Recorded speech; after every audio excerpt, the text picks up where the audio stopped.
తన సొంత చెల్లి అస్థిపంజరాన్ని తీసుకొచ్చి బ్యాంకుకే షాక్ ఇచ్చిన ఈ సంఘటన ప్రతి ఒక్క మనిషి హార్ట్ ని టచ్ చేస్తుంది.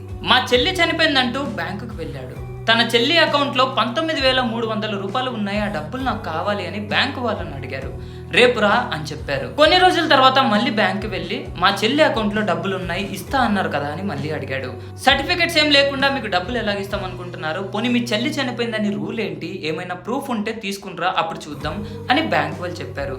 ఆ పెద్ద అయినా పాపం చాలా బాధపడి నన్ను ఎవరు పట్టించుకోవట్లేదని వేరే దారి లేక వాళ్ళ చెల్లి సమాధి దగ్గరికి వెళ్ళి సమాధిని తవ్వి తన చెల్లి అస్థిపంజరాన్ని తీసుకొచ్చి బ్యాంకులో పెట్టాడు. బ్యాంకులో ఉన్న ప్రతి ఒక్కరూ షాక్ అయ్యారు.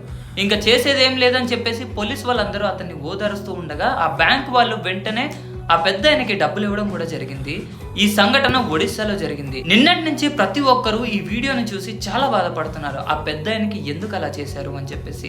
ఆ పెద్ద ఆయన చదువుకోలేదు, వేలుముద్ర కాబట్టి ఆ బ్యాంకు వాళ్ళకి తెలిసి కూడా ఆ పెద్ద ఆయన ఎందుకు అడిగాడు ఏంటి అని పట్టించుకోకుండా వాళ్ళ చెల్లి ఎవరో తెలుసుకోకుండా ప్రూఫ్లు తీసుకునిరా సర్టిఫికెట్లు తీసుకునిరా అడిగితే ఎక్కడి నుంచి తెస్తాడు? అతను వచ్చి అడిగినప్పుడే ఆ బ్యాంకు వాళ్ళు అనుకుంటే వాళ్ళ చెల్లి ఎవరో తెలుసుకునే డబ్బులు అతనికి నిజంగానే ఇవ్వగలరు. కానీ అలా చెయ్యకుండా ప్రూఫ్లు తీసుకునిరా సర్టిఫికెట్లు తీసుకునిరా మా రూల్స్ మాకుంటాయని ఆ పెద్ద ఆయన్ని పట్టుకొని తిప్పగా ఇంకేం చేస్తాడు? దీన్ని బట్టి మీరేమంటారో కామెంట్స్లో చెప్పండి. Thank you so much.